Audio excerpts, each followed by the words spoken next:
Do that to sync the sound. Nice. All right, what's up, man? How you been? Pretty good, man. Yeah. Just working. Got back from San Diego about a week ago. Yeah. And launched my book a few days back. And been working hard past few days. Yeah. Got some rest. What's that book about? It's about growth. Yeah. So a little bit about my life, but more on principles for growth for people my age. Mm-hmm. And I've been thinking about writing a book for a few years now, but I'm pretty young, so that kind of stopped me. But my English teacher, she actually said there's always going to be more books to write. Right. So I just went after it, and originally it was going to be called Art of Greatness. And I was like, well, not everybody wants to be great, but everyone wants to grow. So Yeah. Art of Growth was the one we chose, and we all have our own canvas to paint, and we're all artists, so we can always grow. There's always growth to be made. Right on. Yeah, so if people just listening in, like, give us your backstory and a little bit about how you got here. And I know I was first introduced to you. I saw your TED Talk, and I think my sister told me about you or something. And I'm like, oh yeah, you're quarterback at HSU. Yeah. And did a whole bunch of stuff and running your own company and everything. So yeah, just give me the lowdown on what's going on. Sweet. So I'm from Arizona originally. Oh, cool. I moved out here to Arcata, California when I was 16 years old with my parents. We've had a ranch in the family since 1872. Where in Arizona? Prescott. Okay. Yeah. All right. So I grew up there and went to Bratcha Mountain and fell in love with football around 8th grade. I'd never been an athlete prior to that outside of like a little basketball, some cross country, and soccer. But I always wanted to be the goalie because I didn't like running. And so I got into football. I was like 104 pounds my freshman year, and I loved throwing the ball, man. Like seeing the spiral, and it was just my thing. And I had a horrible sidearm at the time. So coaches wanted me to play like corner. They wanted me to play on defense, but I told them, let's go for quarterback, and worked our way up. Got to play varsity towards the end of the year, and then moved out here my sophomore year. Went to Arcata High. They're an 0-10 school. Horrible. Wow. Horrible. But I learned a lot over the next few years playing there. We won one game. Yeah. But your senior year? Yeah, it was my senior year. It was our Won first one game. Won one game in the 3 years that I was there. And that was rough because we had talked about me transferring out to other schools because I wasn't a bad athlete. I was pretty good. I worked really hard. Got up to 185 my senior year. Grew like 45 pounds. I packed that on between junior and senior year and got a lot faster. How tall are you? 5'11". Okay, yeah. Yeah. Nice. Got to go to a few camps, ranked in the top 10 for the West Coast, and got invited to the U.S. Army All-American Combine to play out there, and the Blue Gray Bowl was another one, and then so the dreams were starting to happen. Yeah. Didn't matter what school I was going to, so I stayed with Arcata. Had a teammate, Connor Cox, who was playing there, and he kind of carried the team on his shoulders. So I looked up to him and decided to stay there, and got the opportunity to walk on for U of O, play for Scott Frost. He was the OC at the time, or John Poppy over at Harvard. And those were really the two schools I was looking at. I applied to 10, got in all 10. Never applied to Humboldt because it was a no-go from the start. I didn't want to go to Humboldt State originally. Wasn't their football team doing all right? Oh, yeah. They're top 25 school. But when I first moved here, my mom was like, oh, you're going to go to Humboldt State. And to me, coming from Arizona, I thought this place was just a whole bunch of hippies. Yeah. You're like, no, I'm not. Yeah. It's like not a shot. But it grew on me. And then when my parents didn't file taxes my senior year, so we couldn't get any FAFSA because family doesn't come for money at all. And a lot of people who hearing this too, like, you guys understand it. Like, so I didn't get a huge academic scholarship to U of O. It was like in the 20s, and tuition there is through the roof. It's insane. And you had to pay out of state, right? Yeah, out of state tuition too, and didn't get any FAFSA to cover that. And I was going to be a walk-on for football. Right. So it's like pretty much everything out of pocket. yeah, everything would have been out of pocket. So I ended up not going. Dreams were kind of crushed at that point. Like, you're a senior in high school, and you know you've wanted to go to U of O since you started playing football, and didn't happen. And then my SAT score was 100 points under what Harvard wanted, so I didn't end up going there either. And I was training at Humboldt State, just kind of chilling. And the recruiting coordinator came out on the field and was talking with me, and he wanted me to play corner. And I said no, let's play quarterback. Like, I've already been through this. Yeah, I played a little bit of corner in high school. Played safety, was fast, but not for the collegiate level. Yeah. And quarterback is something I'd been trying to perfect over the past few years and got decent at. So I said, let's just go for quarterback. And this is in February or March. So application deadline for Humboldt State is in October. So you had some time. No, actually, it was the deadline was months past. Oh, yeah, I was on the outer end. So this is right before I'm graduating high school, and I'm like, oh man, like at that time all the scholarships are gone, academic scholarships are gone. FAFSA is like you don't get it because my parents didn't do taxes. So I was like, okay, we'll pay out of pocket, but we got like a few $1,000s in scholarships from around the area. My dad paid out of pocket like $3,000, which is really difficult at the time. And then towards the end of that freshman year, had a great freshman year, redshirted like most people do with college athletics, and got up to like 210 pounds, really, really lean and fast. And the college athletic program that they had there was great. Rest in peace, Lumberjacks. But it was great. Like, yeah. Drew Peterson was a phenomenal strength coach. Rob Smith was a great guy and a great leader for the team. So I grew a lot there. And then my parents did their taxes at the end of the freshman year, and we got FAFSA all at the end of the year. So my dad, I paid him off, and I had like $1,000 left over, and he said, hey, we should do social media marketing. And I had no idea what that was at the time. Right. I remember Ty Lopez, who's really huge in the industry, talking about it my junior year of high school. And I remember thinking about that like during practice. Wait, he came up to HSU and talked? No, his YouTube ads. Oh, okay. Everybody saw his YouTube ads. Yeah, so I remember his garage. Yeah, the garage one. And I just remember thinking about the Lambo as a junior, like every kid in high school does. So I was like, yeah, I'll try that. So I was watching a ton of his YouTube videos, and I bought 2 Asus laptops for like $500, one for me and my dad. Super slow computers, but great to get started on. And I created Inertial Media because at the time, I was pretty nerdy, and inertial is basically it's like an object in motion or at rest will stay in motion or at rest until an external force changes that course. So we wanted to be that external force to help your business grow, no matter if you're making millions or zero. And I had no idea what I was doing at the time, so we were just literally... You had a badass name. Yeah. I was like, we have a badass name.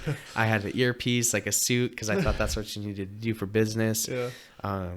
It was just cringe, man. Like, I was reaching out to a whole bunch of businesses saying, hey, I want to help you guys out. A friend of mine, she got me in contact with her brother who owns a restaurant, and he ended up mentoring me because I found out when I met him that I had no idea what I was doing at all. Like, there's so much that goes into marketing that people don't think about. So he helped me out huge. Was tottering on whether or not I was going to be playing football the next year because I didn't know if I was going to be able to afford it. Right. So this was going down your sophomore year? Yeah. Okay. This is going down sophomore year. So I took some time off from football, and coach and I had the agreement that I was going to come back the next year and for spring football and so on and so forth. And then news came that the football program may have been getting cut. And so at that point, I'm like, oh man, like there's no point of even coming back to a program that's not there. So I was just kind of playing it by ear, working hard. I had a team for the business that we had created, Isaac Serrati, he was on sales. Ray DeSoto was a videographer, and my buddy was a computer designer. So we had 4 guys. We split the company 4 ways, 25 throughout. And our first client ended up trying to sue us because we did a horrible job. The web design took like 15 weeks. We quoted them at 12 weeks. And the guys got scared. A couple of them moved out of town, and they signed over the company to me. And this is like right when I'm thinking about going back into football. This like around October of 2017. Yeah. And you're only like what, 20 at this time? Yeah. 21? Yeah, I was young, and stressing about school and finals coming up and all of that. And so I decided, I'm going to take a little step back. I DM'd Ty Lopez, told him about the whole situation, and I told him that we got the client. Originally, when he found out that we had the client, because I DM'd him twice, just a couple months, like a month prior to that one.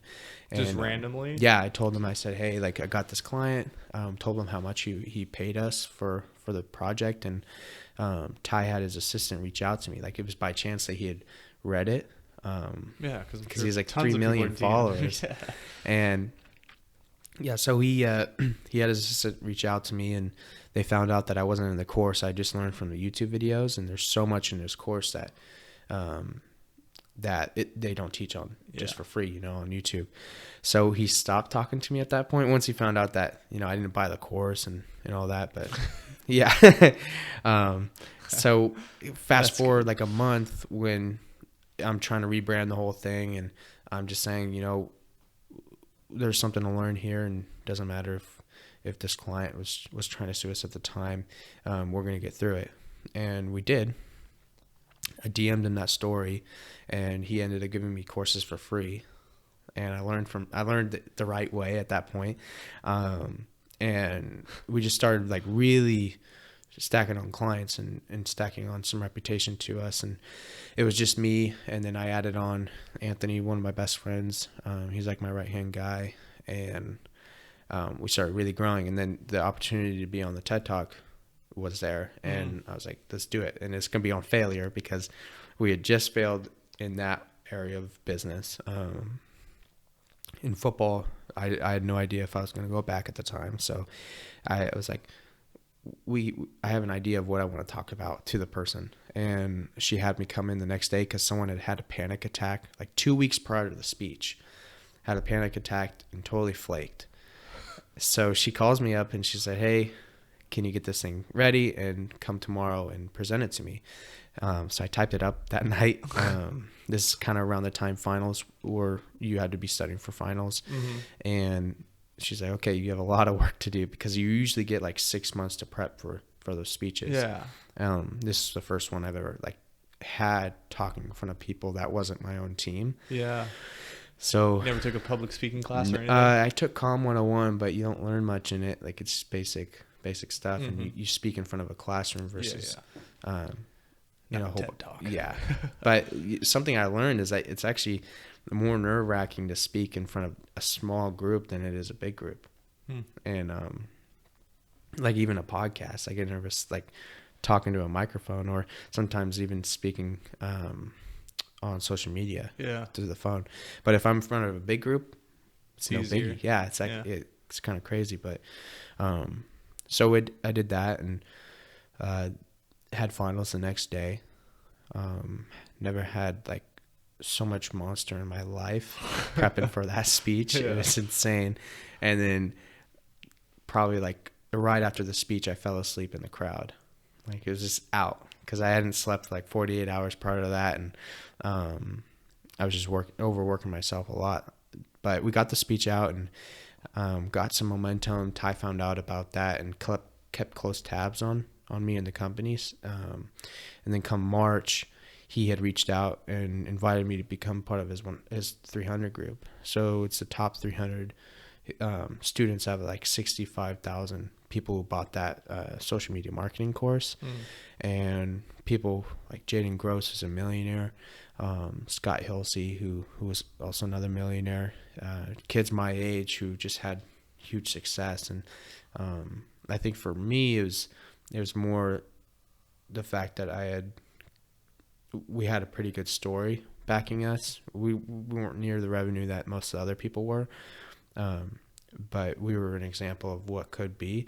So he wanted to promote that, and so he invited us down there. He flew us out, and we became like good test examples and proofs of concept.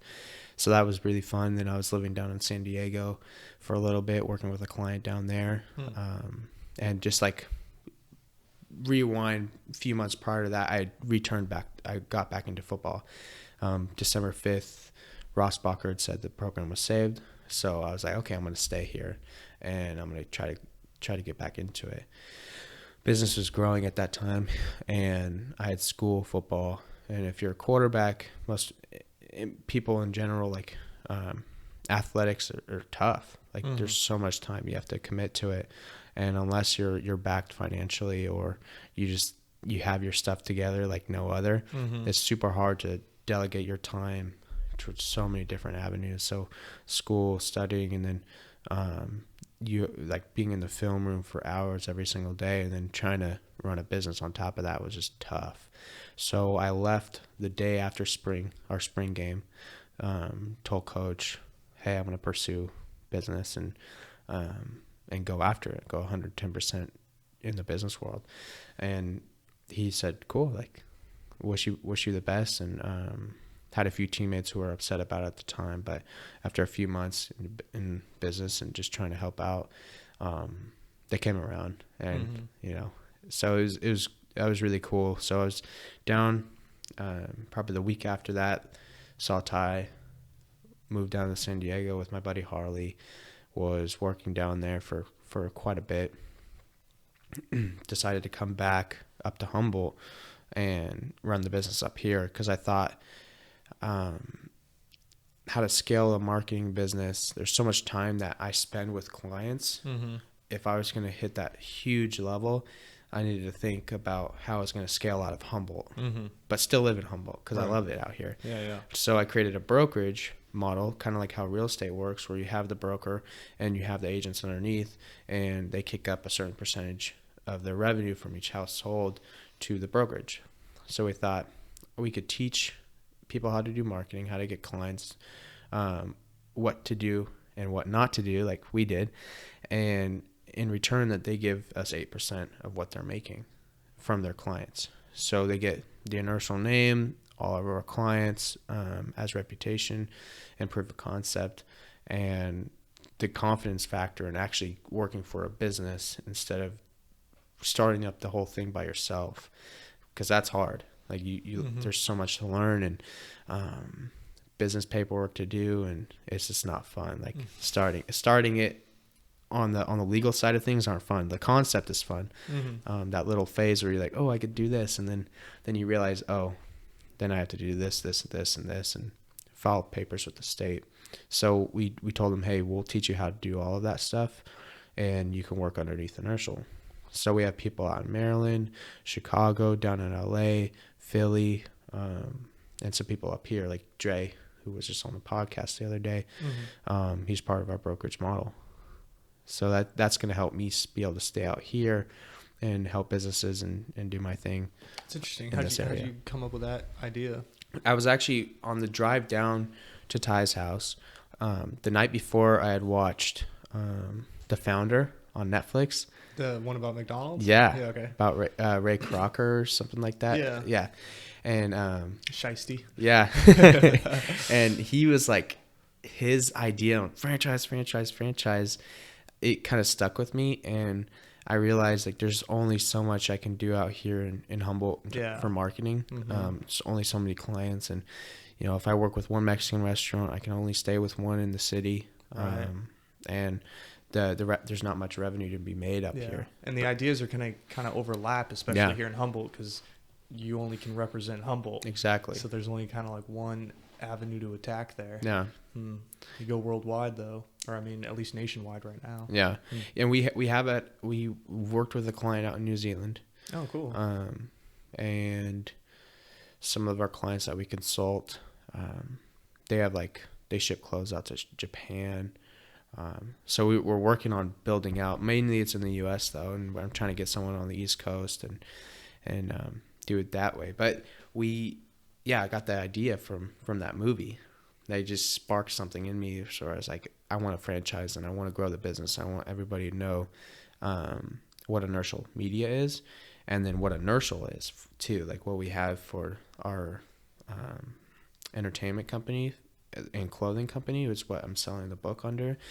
Inertial media, and then the inertial, which is everything clothing related, and then inertial is the holding company for both of those. Okay. So in the future, when we get enough revenue and we've built up a good enough reputation, we want inertial to have like other companies underneath it.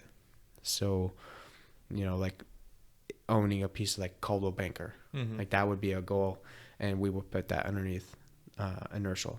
Yeah, and then you just run their social media. Not even that. Like inertial media would do that, because that's like the marketing company. The inertial is the clothing and right. What we sell the book under, and like any seminars I do for colleges, that goes under the inertial.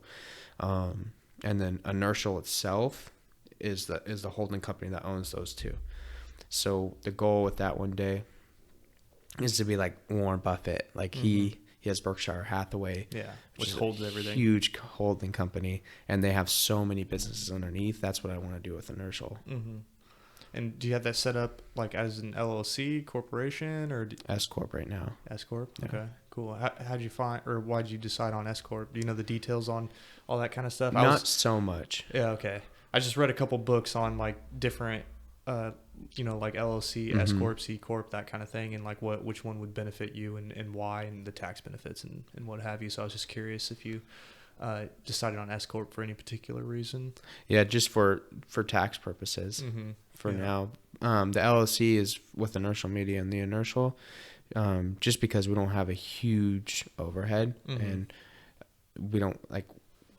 I don't want people taking my stuff out. Yeah, if they take anything, it's gonna be inertial media, and what's underneath that laptop. That's about it.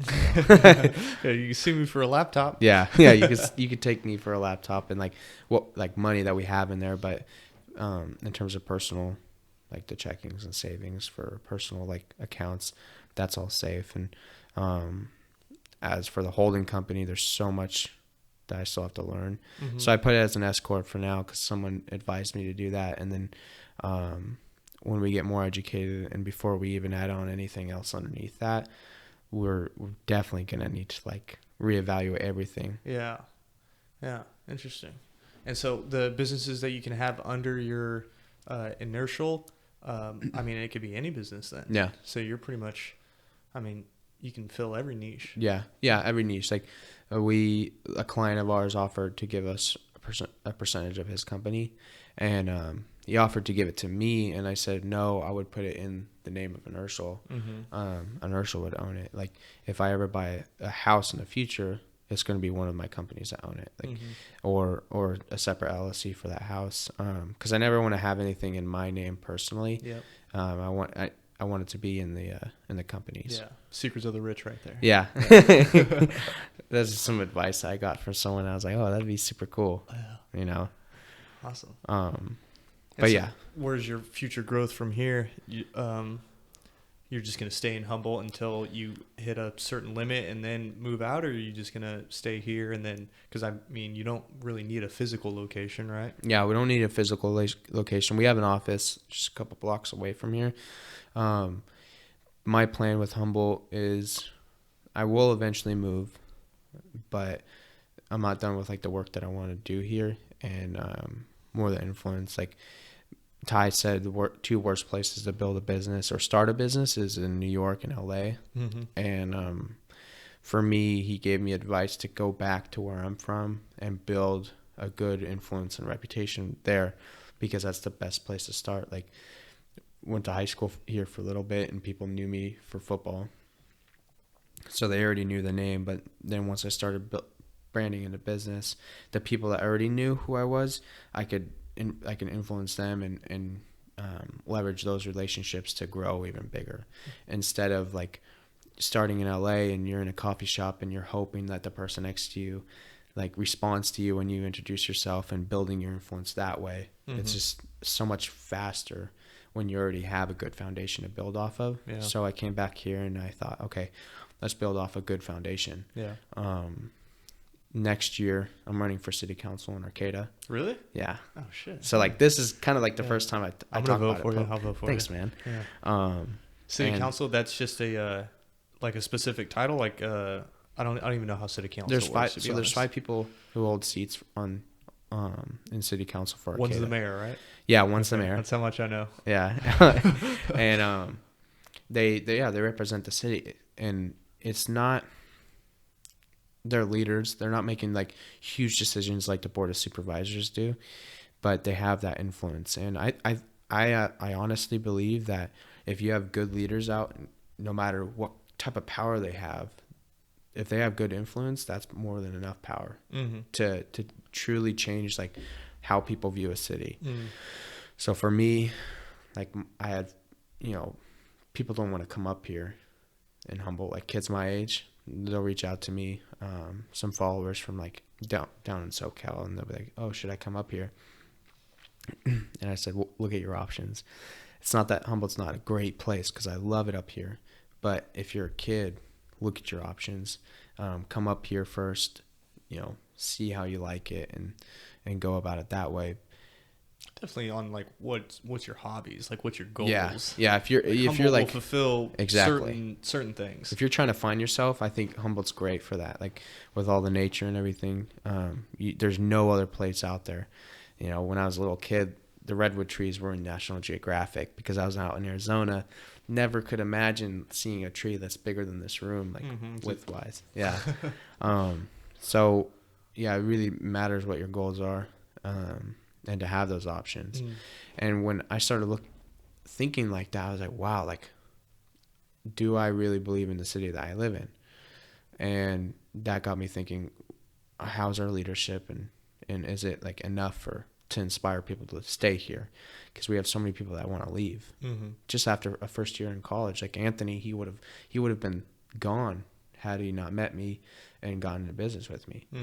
We talk about that all the time. So it's really on the leaders. Like we've been in sports, a coach or a quarterback or your captains, they can influence the whole program. So I think about it like that. Like, how are our captains doing in the city? I don't think they're doing enough, but I don't know if they know that either. Like, I think they're just doing enough to get by, and that's kind of been the way Humboldt's been for the past like 50 years. Yeah, they do the bare minimum. And they're not everywhere. Like, they're okay with the 9 to 5.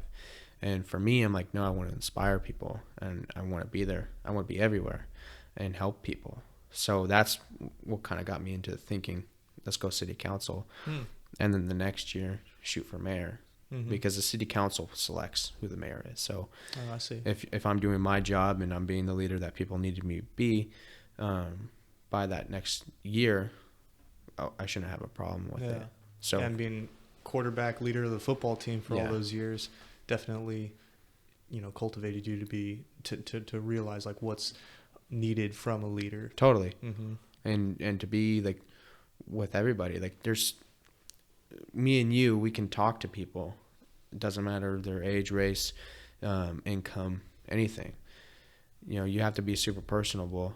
One of the things I've heard is like there's leaders who aren't going to those streets, or they're not talking to the kids that need help, or getting the input from everybody. They're in their certain niche areas, and I want to be there for everybody. Right. If someone were to ask me what I affiliate politically, they wouldn't be able to guess. Like, some people think it's Democrat, others Republican, and I just say, hey, like, depends on the question. Yeah, it depends on the question, really. Like, like, I want to be personable, and I think we can break the barriers with people, and I can represent kids and adults from all walks of life, and get them inspired and get them pumped about their city. So that when someone asks, hey, should I come up here, it's an automatic yes. It's not weigh your options. And this is the first time I'm hearing about this city council thing, so I'm super curious about it, because I think I've seen Haven't you gone to one of those meetings and spoke up? I forgot what subject that you spoke on, but I was there, and someone asked me to talk about the farmers market. Okay. And what was up with that? It was just like I think they were trying to like block roads off. Oh, okay. On the Saturdays, it's just super small issue. Okay. But it was fun getting up there and talking and then seeing how the crowd reacted, and being more in a collaborative approach to it instead of being super emotional. Like, people were emotional about the farmers market and roads being blocked off. Yeah, I know the price of water, and there's some residents that are getting like charged double because their lines are jacked up or whatever the case is. So I remember seeing stuff like that. It's interesting. Did you look into like the requirements for city council? Like, it's actually super minimal. Yeah, like almost anybody can run. You affiliate yourself with a political party. For me, so you got to pick one. Yeah, I got to pick one. It's gonna be Democrat. Okay. I'd say more of a 90s Democrat. Well, now than everybody anything. knows. Huh? Now everybody knows. Yeah, everybody knows. More of a 90s Democrat. I don't even know what that means. It's like, you like hip hop? You're a centralist type of view. You're more like, you're cool-headed. A lot of people, if you say Democrat nowadays, are thinking like just over the top, Portland type people, liberals, further stuff like that. No, it's I think we're all Democrats, but I hate the words like Democrat, Republican, and how that will like close the door on you. Yeah. 5%. It determines what your thoughts should be, rather than asking you what your thoughts are. Yeah. 5% of Arcata is Republican. Really? Yeah. That's a like small registered number. Yeah, super small. So I'm sure there's a huge number that's just not saying. Oh, exactly. Yeah. There's so many Republicans out here, but they don't believe in the city. And I'm like, if I go to your door and I'm talking with you, you're not going to be able to guess what party I am, because we're talking personal, one-on-one. Like, I could do that. Yeah. They can ask like a few very select, abortion or gun control or whatever, where they're very polarized and kind of get a better sense of you. But generally, like, that's not what we're dealing with on the day-to-day out here. Oh, yeah, you're not. And there's nothing the city of Arcata can do about abortion. Yeah. There's literally nothing.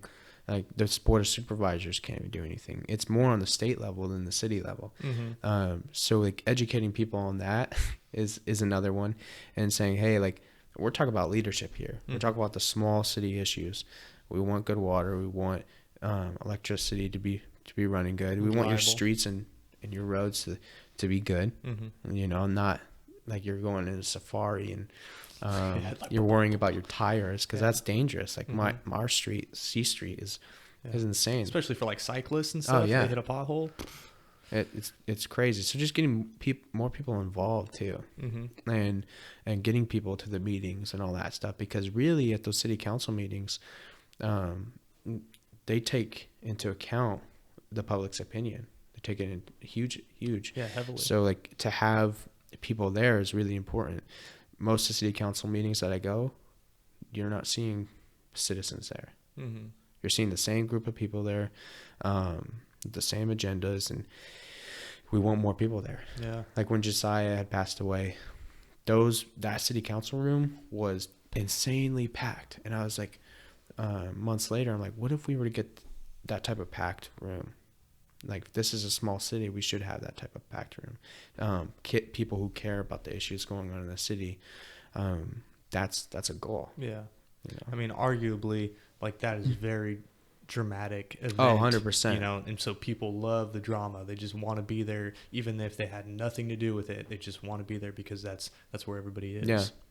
But you're not going to get that same draw for, like a small issue, like a crack on the street, or the blossom cherries, blossom cherry trees, like around the plaza or whatever those trees are. Like, people were freaking out about that, but it was the same group of people, and we want new ideas. My generation, like kids my age, they don't feel like they're represented, and they obviously are, but they don't feel that way. And so if they get someone like me who has that energy, who can keep up with those kids and get them inspired to stay here in Humboldt County and make a good impact and be good for the community, just by making them feel involved and getting them to those meetings and having them step up to the plate and say, hey, this is what I think we should add to this street, or this is an issue that we've been seeing in the community. Can you help fix this? And then the city council comes together and they say, okay, hey, well, we have this planning commission that could take this on, or we can draft this up. Small stuff like that. Not too much is happening at the city council meetings. Yeah, I think it's hard to convince young people that they are being represented when you look up on and everybody's up there is old. Yeah. You're just well, they don't care about me, they care about them and their peers.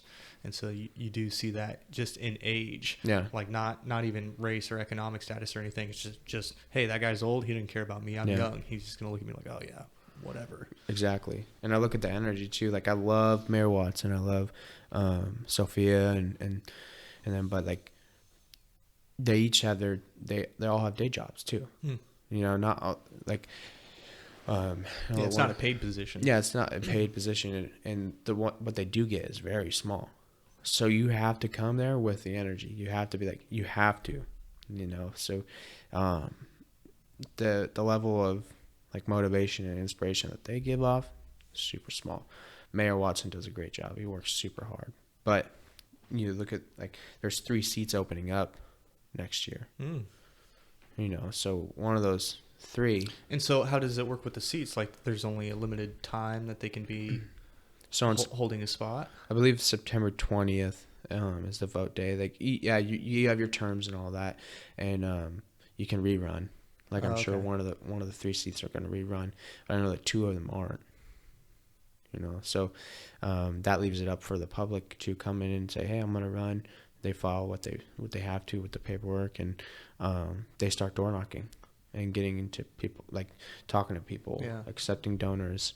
You can accept like $200 per person. So it's super small. So you really have to be thrifty with how you market yourself. That's where you come in. Exactly. You're like, I got this. Yeah. People had like, I'd been, and this was another sign where I knew it's gonna work next year.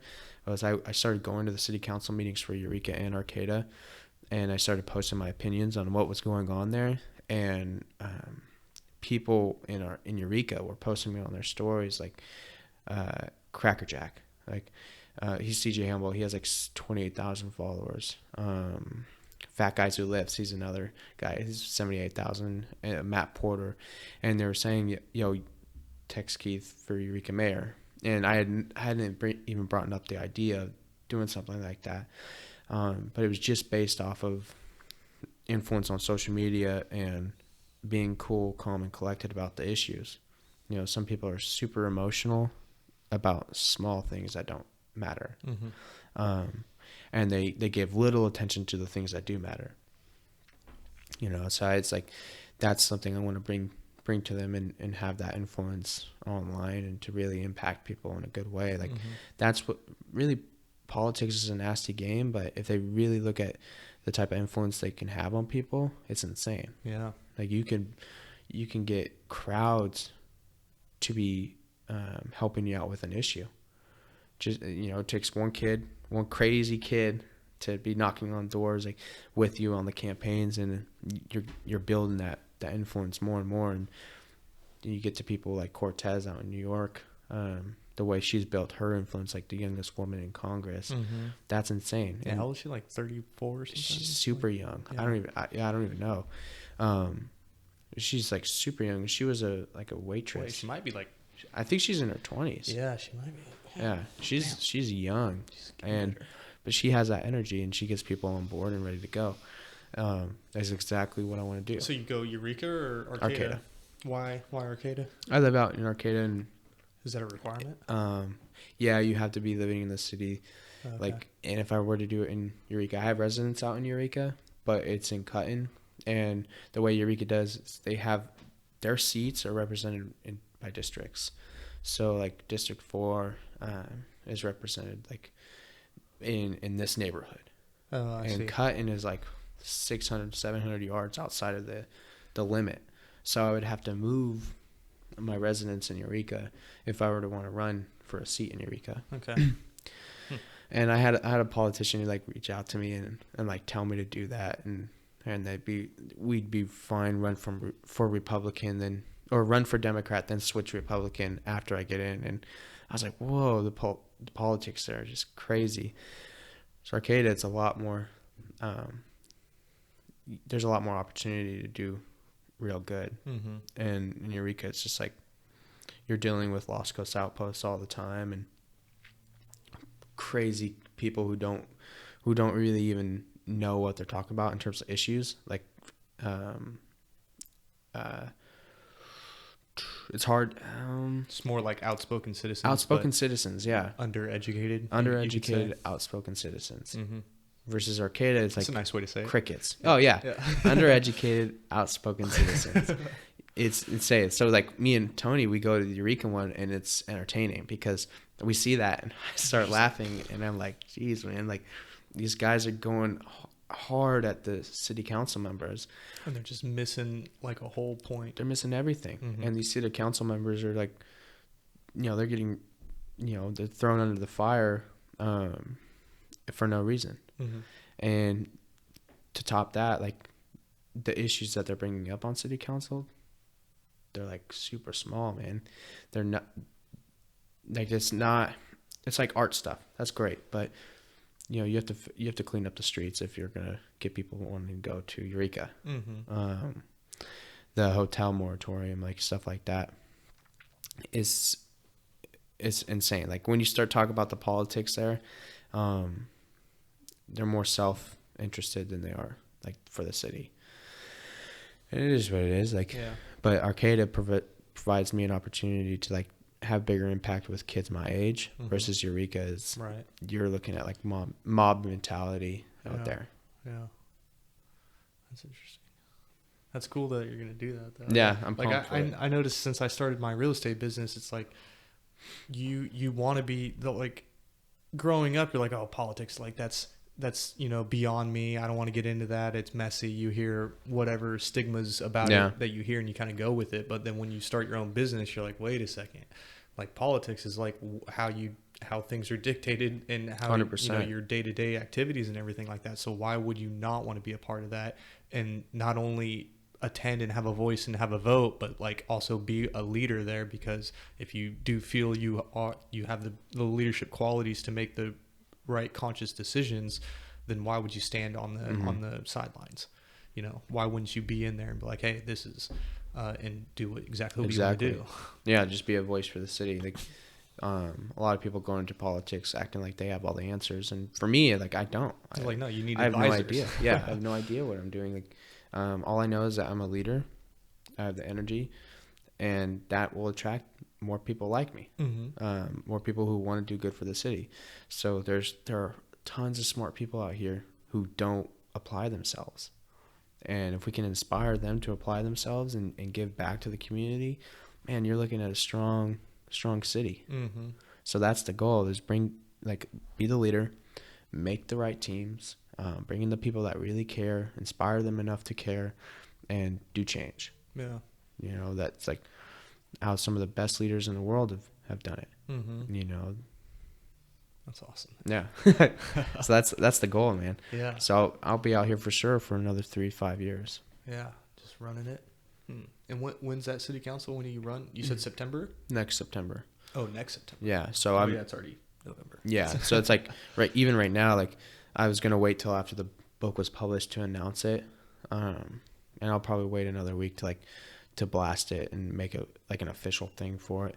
Do you know who your opposition is going to be? No. Okay. No, and I don't. There's different strategies with it. Some people they'll go out and do what I'm doing and be like, I'm running for city council. Others will wait until people make it public, like towards May, of who's running. But for me, I want them to know, like, hey, I'm coming in. Like, I'm going to run and have great energy. I'm not making enemies or anything like that. Like, if I win or lose, it's like the collaboration there is what's most important.